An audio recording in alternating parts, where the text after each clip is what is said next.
वळूया पुढल्या बातमीकडे। नांदेडमध्ये 8 मतदार केंद्रांवर अजूनही मतदान मोठ्या संख्येने सुरू आहे।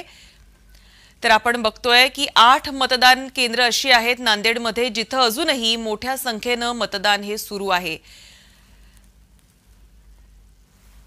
आणि यावर अधिक माहितीसाठी प्रवीण खंदारे आपले प्रतिनिधी आपल्या सोबत आहेत। प्रवीण, आपण बघतोय आहे की एकीकडे आपण पाहिलं 5 पर्यंत मतदानाचा आकडा 60% देखील पार करू शकला नव्हता, मात्र आतापर्यंत जर बघितलं गेलं तर मग धुळे असो किंवा आता नांदेड असो 8 मतदान केंद्र असे आहेत जिथे अजूनही रांगा लागलेत।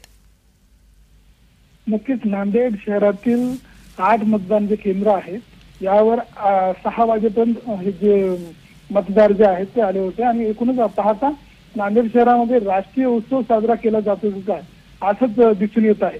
इम्रान कॉलनी, खुद्दाई नगर, शिवाजीनगर या भागातील 8 मतदान केंद्रावर जे आहे उशिरापर्यंत मतदान सुरू आहे। नांदेड उत्तर मतदार संघात एकूण 60 ईव्हीएम मशीन वर मतदान सुरू आहे, त्यामुळे मतदारांना विलंब लागत आहे।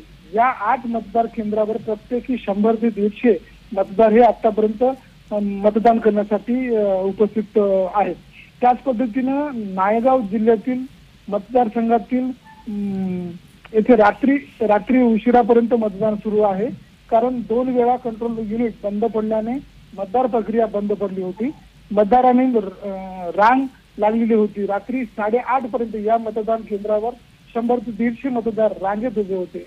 रात्री 9:30 वाजेपर्यंत मतदान प्रक्रिया पूर्ण होणार अशी ही माहिती प्रशासनाकडून देण्यात आली आहे। धन्यवाद प्रवीण, आपण दिलेल्या या सविस्तर माहितीबद्दल। तर आपण बघतोय की अजूनही अनेक ठिकाणी मतदान केंद्रांवर ज्या आहेत त्या रांगा पाहायला मिळतात। आपल्याला लोकशाहीच्या उत्सवामध्ये सहभागी होण्यासाठी तासनतास उभे आहेत आणि आपला मतदानाचा हक्क बजावत आहेत।